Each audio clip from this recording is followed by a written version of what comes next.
Kung namamahalan ka ng ₱120 na trapal sa labas mga guys, mas mura ko pa 'to nabili do'n. 2x2 yung size nito. Alam niyo ang ganda nitong pangbilaran ng palay, pambubong ninyo sa harapan ninyo kapag maulan o kaya kapag mainit.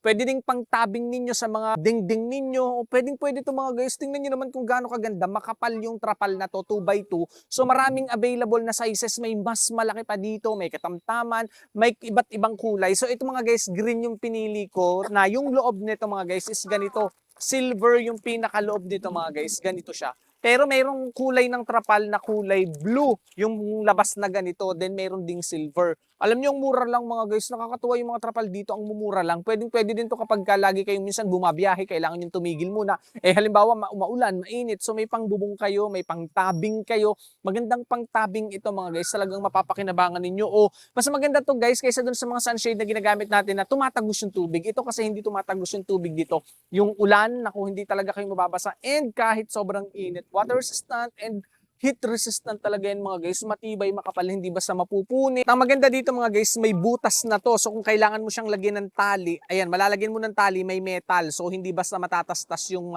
trapal mo. Yun ang kagandahan dito, apat na yan, bawat kanto. So apat na to mga guys, bawat kanto nito mayroong butas na may mga metal. So hindi masisira kapag nilagyan mo ng tali. 'Di ba? Magandang pangtabing, magandang pangdingding, pwedeng pangbubong sa harapan ng bahay kapag maulan at mainit mga guys. So napakamura lang, imagine 'di ba? Kung kailangan niyo ng trapal, nako, piliin niyo na yung kulay and sizes na gusto niyo and i-check out niyo na din.